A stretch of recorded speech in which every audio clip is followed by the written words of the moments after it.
Do it. What's happening, Andy? Here I am with Jeff McCoy of Wells Fargo. How are you today, Jeff? I'm well, Andy. How are you? I am great. Good to see you. It's been a bit. I wanted to catch up and find out, what's happening with Wells. Why don't you tell us a little bit about yourself first, what you do for Wells, and then, maybe just a 30,000 foot overview on I'm sure most people in our world know, but for those who don't, tell us who Wells Fargo is. Sure. Well, first off, I always start with this when the audience may not know me. It's McGaughey. I mean, I know there's a lot of letters, but it's maybe not intuitive. Um, I'm in Irving, Texas, so you see that behind me here. That's where the vendor finance headquarters is for Wells Fargo. A little bit about me. I didn't go to college to lease copiers. I always say that. I'm a Midwestern guy. Grew up just north of Peoria, and but this is a fun business. I got into it when I started work at GE 23 years ago. But it's time flies, right? I mean, it's a close-knit industry. You know that. It's from a leasing standpoint. There's a lot of challenges in our business. It's a fun thing to be around. But I started off in the quality department, and our operational and process and statistical stuff. It was a great way to get to know the business, but I wanted to get into sales and on the commercial side pretty quickly, so I wasn't too long in those roles. You know,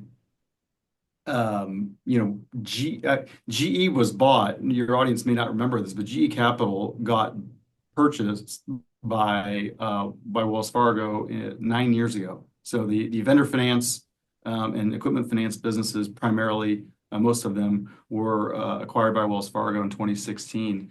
And my job changed quite a bit in 2016 because we had to go evaluate processes, systems, trying to take the best of both companies as we rebuilt, an organization, trying to take the best of both worlds for our leasing partners. But I've been in this role now for 4 years. I head the commercial organization directly, so the sales group, both the inside sales, which we have in Des Moines and in Moberly, and then our outside sales force all over the country roll up to me. But the fun part of my job really is some of the stuff I do more indirectly with all of our functional partners within Wells Fargo. I sort of view it as my job to make sure that we've all got a good strategy. We're executing on the right things. We're communicating across our organizations. But it's a fun job. I get the opportunity to be with OEMs and small and medium and large dealers, depending on the week, depending on the hour sometimes. And certainly there's something new every day. I'm not going to say every day is fun, but we have a lot of fun. Well, I can see that when I see you guys out at the events. You're definitely you've got a crew that's been with you for a long time and they're well known and people do seem to have a good time with them. Amy, definitely one of them I've seen for years at these events.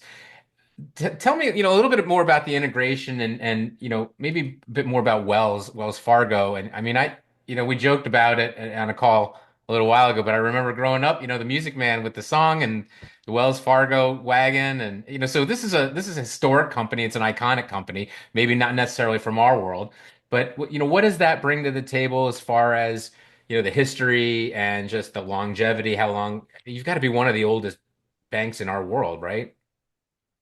I think so, yeah. I mean, the reality is that I think being a part of Wells Fargo is one of the things that makes us really unique in this industry. When you look at the big four banks, we're the only big four bank that is playing, in this space. And our mission, and we've been talking about this since 2021, is to be in my business really has been to be steady and predictable and consistent. And that's harder than it sounds. But one of the things that, is a benefit to us is, Wells Fargo has a $1.3 trillion, deposit base.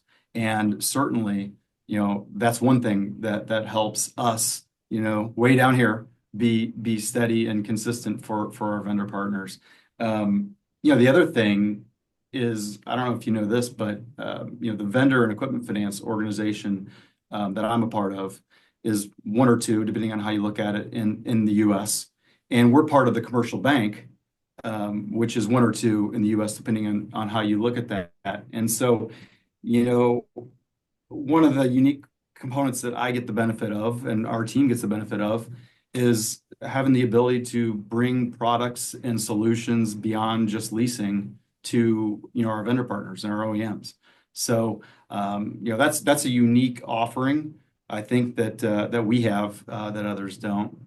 But the more specific down to us, I mean, we get IT dollars to invest because the breadth of businesses that the vendor and equipment finance has allows for better benefit statements. So credit models, we can talk about that later if you want, but basic stuff that you may not find all that exciting, us leasing nerds really like. So there are a lot of technology investments that I get the benefit of because I'm not just an office technology finance organization. We're part of the bigger vendor and equipment finance group within the commercial bank. Well, So let's maybe dig into that a little bit more. It's no secret I started selling copiers, and we had the lease sheets, right? The lease rate sheets, and we generally had two companies we worked with. I think it was GE Capital, and I can't remember who the other one was. Doesn't matter. it wouldn't matter if you had GE Capital, it wouldn't have mattered. I do. I remember they were one of them, and man, I must have used them more often. But anyway, it was very simple back then. It was all analog. There were accessories. That was it. There wasn't all the other stuff that gets bundled in now. Let's just call it software and services, especially. Now, how has it grown? How has it changed, and where is it going? Where do you see it, going for dealers as far as, as soon as something comes out, they want to be able to finance it, right? They want to bundle, bundle, bundle. But you guys, I'm sure, have to pump the brakes sometimes. How do you manage that? It must have been so much simpler when it was just hardware. How do you deal with that, and what kind of new things are you guys coming out with, or have you come out with that might be kind of interesting to hear about? Well, it's an interesting question. First of all, thanks for your business from the GE days. You know, I've drawn a distinction, over the last 10 years between leasing and financing because, if you want to lease something, you need to own it, right? So, and you lease it back to the end user. As a part of Wells Fargo, and this was actually one of the improvements that we had coming over from GE.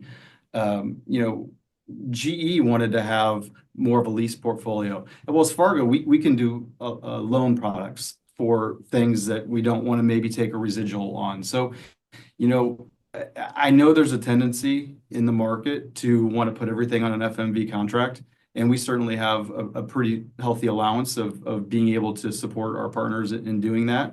But when a deal doesn't fit, we can do loan and loan products as well. So, I'm not sure if that answers your question, but yeah, Well, we there's had some like we a used lot, to a lot just of new have products are out there, for sure. we had like we had fair market value, a capital lease, and dollar buyout. That was our three Power choices. dogs, sure. That's all we could do.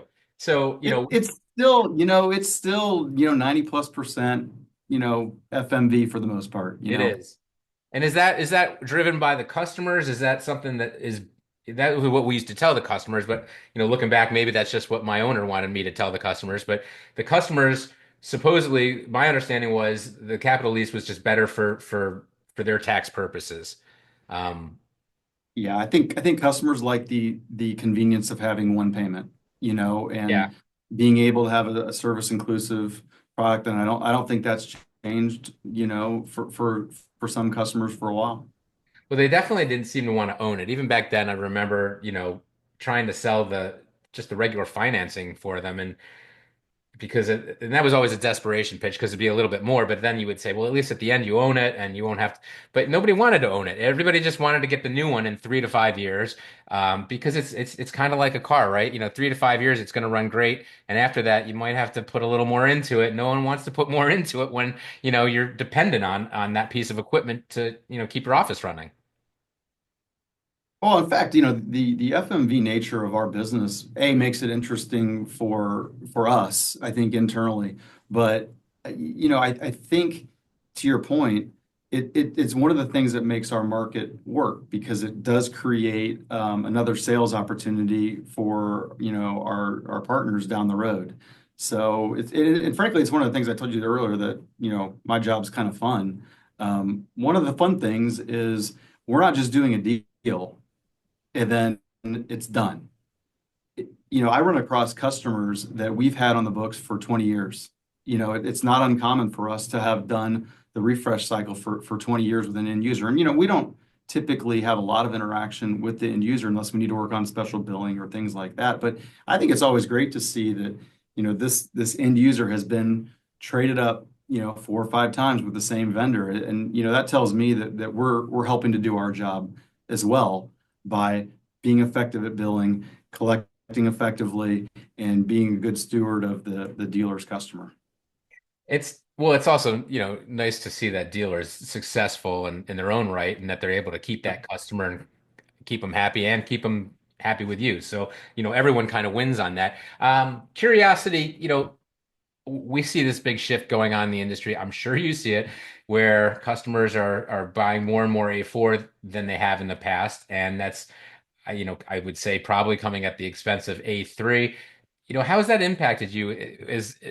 Are you seeing people leasing the A4s? Are they bundling those to make up for the A3s, or are people just buying those outright? What are you seeing?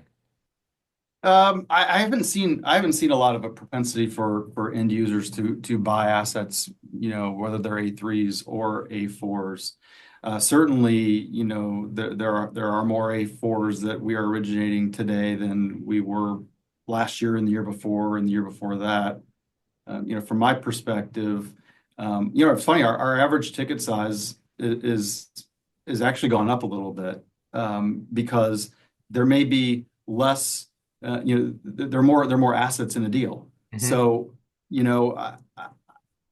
I think we're kind of known for maybe being able to do the larger transactions more effectively too. But I mean, our average ticket size has been pretty held steady, but while the number of assets per contract has gone up a little bit recently. That's so interesting. I guess that plays into the diversification message that, our industry's sort of been riding for the last several years, which is you can't just do hardware and copiers, printers. There's other things that you can bundle in and sell with that. So you're seeing that. So smaller ticket items, but the price is holding steady. That's good. It's good, Yeah, right?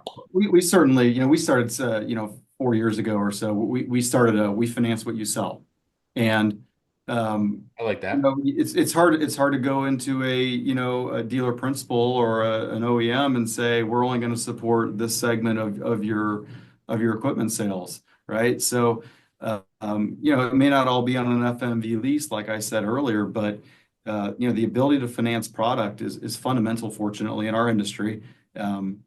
So we've got to have the appetite to be able to do a wider array of assets. Well, you definitely do, right? Because if you just stay doing the same old copiers, you wouldn't be here right now, and we wouldn't be having this conversation. Before we move on and I let you go, I do want to check in and see how your year went last year, and then maybe talk a little bit about 2025 and what's coming up for Wells Fargo. I know we saw a bunch of you guys at the Executive Connection Summit, which was great. You got your hat, and everybody There got you go. pictures. There We you had a go. good time out in the desert. That was a I'm gonna grow a big mustache. yeah. Mine's not gonna be here much longer, I don't think. My Why is that an Andy Reid special? I was my wondering wife about is not a fan, and no, not in this town. I'm near Buffalo. I probably shouldn't be wearing this around here. But let's talk about 2024. Fill us in. How was your year for Wells Fargo? What were some highlights for you guys? I felt like we had a solid year. Our mantra, like I said earlier, has been to be, steady and predictable, and have some consistency in A a bank. What you otherwise want in a bank, you know? otherwise inconsistent. 2024 is interesting because people say we return to normal, and I laugh. I'm like, I don't even know what normal really is, anymore. But certainly, we're out of a lot of things, but there's new stuff that's hitting us all the time. And I think we've done a pretty good job in 2024. We had some opportunities. There was a couple of things that I think we could have done better, but I say that every year. We deliver pretty consistently. I believe that value prop still resonates with our dealers and our OEM partners. We probably had some marginal share gains in 2024. We were coming off a huge 2023. So um, I feel like on balance, we did a decent job in 2024. Now you asked about 2025, more lease nerd stuff probably, but we are rolling out new credit models. We did that last year for new customers or for existing customers, I should say. This year we're going to look to be pushing up our auto scoring thresholds on those, and you know that may not sound like a big deal to you, but really if you look at trying to be a long-term partner, you've got to make good decisions. And we get the benefit in my business of having the breadth of the vendor and equipment finance organization and the investments in these credit models, which help us be efficient, helps our partners be more efficient with us if we can improve our auto scoring and things like that. So, 2025, more credit models, Andy. We're gonna we're gonna be working on our new customer credit models in 2025, which I'm excited about. Every dealer, every OEM has a net new business initiative, and so us working on specifically on new customer models, I think will be a help to helping our partners grow, and that's exciting. Well, you got to keep moving and bringing these guys new products. Like we talked about earlier, if you're just going to offer, a portfolio that only speaks to a little bit of what they do, they're going to stop using you, right? So you have to grow with them, and you have to make sure that you're supporting these new areas that they're getting into.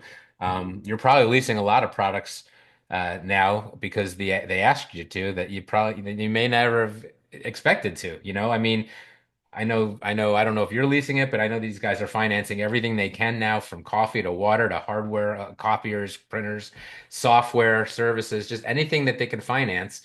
It just makes it easier. Like you said earlier, just one bill, right? You get one invoice. And then, by the way, we all understand that, the more you can put into this, the more you can maybe put some margins into your deal and maybe bury a little bit of profit. So, the lease is the magic, I think, for these guys, and you're one of the more, I would say, probably one of the most recognized names in this space.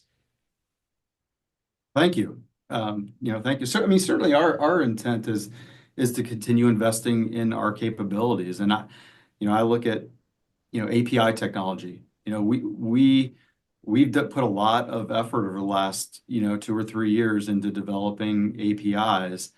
And, 2025 to me is going to be more about implementing those APIs and and driving adoption through them, because it's beneficial to us, it's beneficial to our partners, and helps make us seamless. And whether we, integrate directly with our partner, or we use like a sales chain or somebody, else, we need to be there and be able to create a seamless interaction with our partners. So, you know, we've all got to be profitable too. Yeah, And sometimes it's got to make sense for everybody. it's not all just margins. Sometimes it is being efficient in our organizations collectively. Yep, yep, I would agree. So 2025, we've already seen you guys a bunch of times. There's some dealer meetings. There was the Executive Connection conference we talked about, which was awesome. What else is coming down the pipe where we're going to see your team? Where are we going to see you? BTA is coming up in eh, March next month. So I'm guessing Yeah, there. we'll have someone at that one. We'll have. I think I'll be going to the national conference this summer Yep, in New yep, in New Mexico. Mexico. Yep, that'll be a good one. That's great that they moved that. So that'll Yeah, be exciting to go to a new venue. And then there's some big shows in the fall. I think Sharp's having one, and yep. maybe some other guys. Yeah, So we yeah, were just with them. They're gonna be doing a show, so I think that they'll be publishing out those dates pretty soon, I think. So yeah, yeah, excited about that. Absolutely. Those are always fun. You get the opportunity to interact with a lot of people in one place. And I like it because I can bring somebody from, our inside sales team, or that doesn't necessarily always get out of the office too much, but you can see a lot of customers in one place. yeah, So, yeah. that makes it fun. Well, that's always an end of the game, and especially when it's somebody else's party, you don't have to organize, or you just kind of, you know. you pay your entry fee and you get to have your people there and it's a good time. They put on a nice Yeah. show. There's Yep. good presentations and just great networking and I enjoy going to those. There were maybe too many of them. We had four of them a year, but two or three a year is much more manageable and I'm excited to kick off this one in Orlando next month and then like you said Albuquerque. So we'll be seeing you guys at a bunch of shows. You've got some new stuff you're going to roll out, and maybe in a few months we check back in and see how some of these new dealer models are going that you were telling us about, and we can take Yeah, it. that's what your audience wants to hear is our credit models. I just think it's a good indication that we are invested in the long run, and it's the basic stuff that we are really focused on continuing to improve our overall breadth and depth of our products. Well, I'll tell you what, the dealers all think the interest rates are too high, and they all want them to go down, and they will always want them to go down, and they will always tell you that they're too high. So not, that will never change, and I'm sure you When hear interest that. rates were zero, they were too high for them, Yeah, I'm right? sure you hear Now that we're all the time. Like 4 years ago when they were really, really low, I'm sure they were still complaining. But it's just the way it is, and interest rates are a big part of what we do, and especially what you do. So, but hopefully they're going to yeah. start coming down a little and make it a little easier for these guys. But they seem to be hanging in there with where they're at, and these are great salespeople. They're going to sell, I think, no matter where those rates are, and I just love that they always pick on you guys for that at every conference. I don't care who the leasing company is. It's just every there's always someone in that crowd who's going to ask that question and bug you guys about it. It's just funny to me. It is what it is. It's all tied to, right? It's all tied to a certain number, so it's not like you change it too much. You don't have We to be, try not to. yeah. It's part of being steady and predictable and consistent, frankly, is trying not to be too reactive as rates move, especially when they were moving up. We were really thoughtful on that front. So, I hate changing rates. I know that it's easy to change when we lower them, but Yeah, it's people hard don't to mind change that as when much. you're raising rates. It's hard on my team because we have to reprice a lot of deals too. Oh, it's terrible for everybody, Yeah, but it yeah. happens. I remember when I We was really out think there. hard about those decisions, and I know everybody does. But you know Those are what? tough calls. Honestly, when you know it's coming, there is always that flurry. We got to, take advantage of that a little bit. And, when you know there's going to be an interest rate hike and you're a good salesperson, you're going to go back to every one of those customers and tell them, guess what? This proposal is going to cost you more next month if you don't, and a good sales rep, I think, can really take advantage of that. I know it's short term, but 6 months down the road, the price is what it is. If somebody needs new equipment, they need new equipment. It's just unfortunate they're gonna,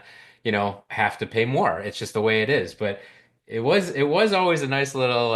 Every now and then, you would kind of get those planets to line up and be able to go in with either an end of the year special or the leasing rates might go up or they're definitely going up, and you would get a pop in that month when you Oh, really. it's tough. It's tough for the when you have to go to a customer and ask to raise the from the payment that they've been making. So I'm really conscious of that. Or worst case, to have to go back and repropose something, right? That's the Yep. worst, where Yeah. you've already got it in front of them. They're making a decision and they didn't make it fast enough, and now you've got to go back, and there's competitors in there, and you don't want to do that. It's just terrible. So anyway, get your customers to buy more quickly, I guess, and that won't be an issue. And hopefully Jeff's gonna get those interest rates nice and steady, and maybe I'll even do what I can, Andy. he'll do what he can, he says. And this has been great. Thanks so much for coming on and Yeah, thanks for sharing a having little me. bit about. I said we'd go 20 minutes. We're over, so big surprise.